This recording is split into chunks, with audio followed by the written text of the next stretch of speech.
Sa darating na Sabado, papangalanan na ng religious group na El Shaddai ang kanilang susuportahang kandidato para sa pagkasenador sa darating na eleksyon. Kumpara nung mga nakaraang taong hindi na tahasang nag-endorso ang Catholic Charismatic Group, ngayong eleksyon 2013, 8 senatorial candidate ang kanilang susuportahan. Panoorin po natin ang report ni Julio Segovia.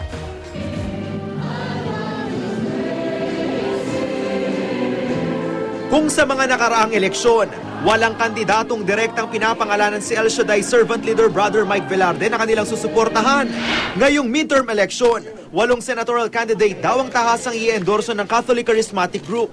Kasama nilang iba pang katolikong grupo sa tinawag nilang White Vote Movement. Yung mga nakaraan, hindi na ako nag-endorse, remember? Bahala na sila, no? Mga sign language lang tayo, ano? O body language. But this time, we will really, I have sought permission from them already. So as far as Israel is concerned, I got a 90% support. Pangunahing konsiderasyon daw sa mga i-endorso ng White Vote Movement ang pagiging pro-family at pro-life ng kandidato. We are concerned about bills that will be presented in the next Congress, which they will announce, such as divorce, same-sex marriage, euthanasia, and abortion. I, for one, I'd like to work out for the repeal of the RH law if it is not declared by the Supreme Court unconstitutional.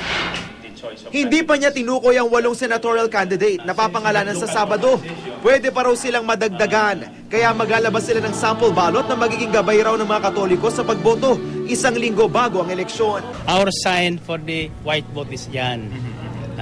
Kaya ang kampanya ganito, paglapit ko sila, ganyan ako. Pag sinagot mo ganyan, dala kita. Mahigit 2 milyon daw ang bilang ng botante sa El Shaddai pa lang. Kaya posible raw na mabago ang survey sa senatorial candidates ayon kay Velarde. Naglalaro sa 80% hanggang 88% ng mga Pilipino ang Katoliko. Pero batay sa survey ng SWS, 29% lang daw sa mga Katoliko ang nagsabing lubha silang relihiyoso. Duda tuloy ang isang political analyst kung kaya talaga ng El Shaddai na makapagpanalo ng kandidato. I see El Shaddai as basically a fundamentalist religious denomination trying to build its political clout. But so far, no such thing in terms of translating its political influence into numerical votes. Paglilinaw ni Brother Mike Velarde, nag-e-endorso lang sila at hindi nagtatakda kung sino ang iboboto.